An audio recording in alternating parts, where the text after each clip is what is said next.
Assalamualaikum warahmatullahi wabarakatuh. Halo teman-teman kelas 12 di SMK Nasional. Waduh, ketemu kita nih. Kita dari Duta Genre Kota Bandung. Saya Hawa Fahira. Saya Zikri. Iya, kali ini kita akan sharing mengenai 5 transisi kehidupan dan juga PKBR. Nah, teman-teman pasti penasaran kan, apa sih PKBR, terus juga 5 transisi kehidupan. Masih asing banget nih pasti ya? Iya, kayaknya baru kenal deh sama kata-kata itu kayaknya.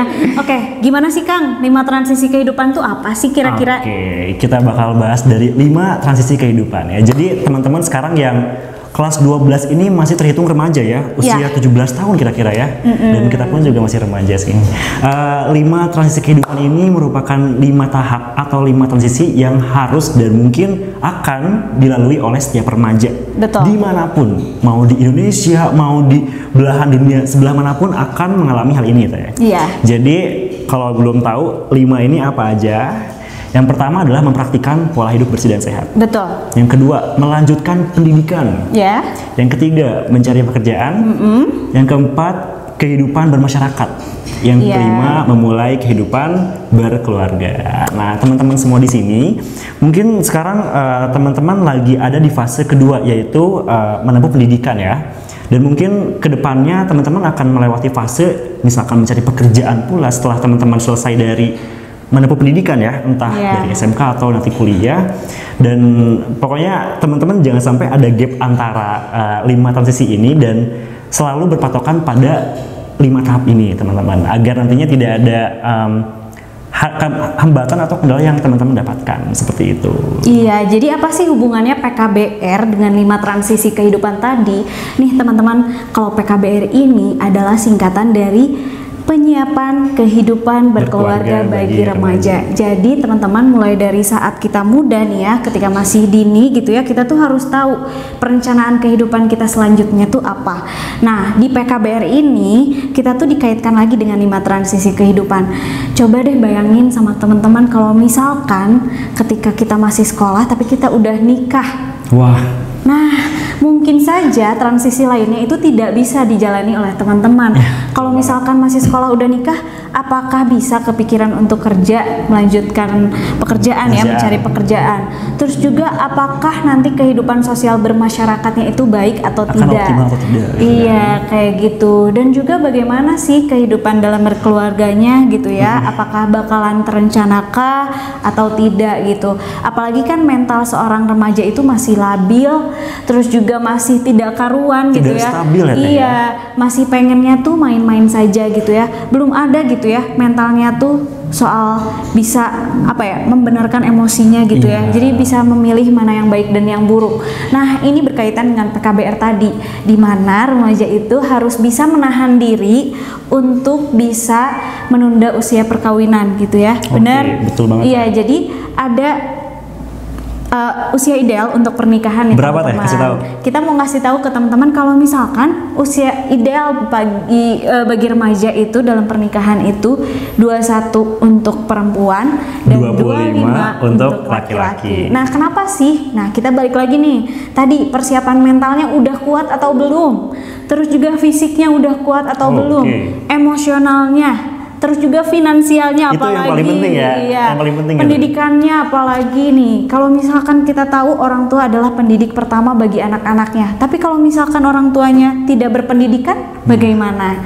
Nah, terus juga kalau misalkan soal finansial, ketika kita lagi sekolah gitu ya, belum paham gimana sih caranya mencari uang, terus juga memutar roda keuangan gitu ya. Nah, nanti itu gimana sih caranya bisa kita menghidupi anak-anak kita gitu ya. Iya, terus juga gimana sih caranya untuk beli makan, beli minum, beli beras atau yang paling penting ya. Menyekolahkan gitu. Nah, itu sih apa sih contoh dari kehidupan PKBR gitu ya. Terus juga di dalam PKBR itu teman-teman tahu nggak sih kalau misalkan ada pentingnya penerapan 8 fungsi keluarga. 8 fungsi keluarga nih teman-teman. Nah, di 8 fungsi keluarga ini ada agama, terus juga ada sosial budaya, fungsi cinta dan kasih sayang, terus juga ada pendidikan, perlindungan, ekonomi, lingkungan, reproduksi. Nah, ini tuh yang harus dijalanin sama teman-teman. Nih, kelas 12 tuh emang bener-bener lagi galau-galaunya, bener gak sih? Kalau misalkan udah kelas 12, bingung kita tuh nanti tuh mau kuliah di mana atau kerja di mana, terus juga bingung nanti tuh kita bakalan nikah atau mau karir dulu. Nikahnya umur berapa, sama siapa gitu kan. Nah, itu tuh kedilemaan para remaja, apalagi di kelas 12. Nah, makanya yuk kita kenalin nih 8 fungsi keluarga ada loh di dalam keluarga, dimana teman-teman tuh harus bisa betah di rumah, bisa menjalin komunikasi yang baik dengan orang tuanya kayak gitu. Nah, masih penasaran kan soal PKBR dan juga gimana sih 5 transisi kehidupan dan juga gimana caranya kita tuh bisa merencanakan kehidupan kita dengan baik? Makanya jangan lupa untuk ikutin terus kegiatan dari Generasi Berencana, dan teman-teman bisa sharing-sharing ke kita nih, bisa konsultasi atau konseling gitu ya, curhat bareng kita soal nanti masa depan teman-teman. Nah, mungkin kita jadi teman baik teman-teman nih nanti. Jadi sahabat baik ya, sahabat dekat ya nanti. Betul. Nah, balik lagi tadi ada di 5 transisi kehidupan tuh ada penyiapan kehidupan berkeluarga bagi remaja kan, dimana kita tuh nanti bakal dihadapkan dengan memulai kehidupan yang baru sebagai pasangan yang baru. Nah, teman-teman, kenapa sih harus direncanain dari sekarang? Karena kalau misalkan kata pepatah, hidup tanpa perencanaan bagaikan pulang tanpa penghormatan dan penghargaan. Ini berat banget ya. Berat ya. Jadi kalau misalkan kita nggak direncanain dari sekarang, misalkan kita nanti mau keluarganya seperti apa, berkualitaskah atau sejahterakah atau yang lainnya, atau malah nggak bener kah gitu ya. Teman-teman, aduh banyak sekali kasus yang saat ini lagi marak ya, perceraian dini. Iya, jadi masih ya pernikahan dini, gak lama cerai.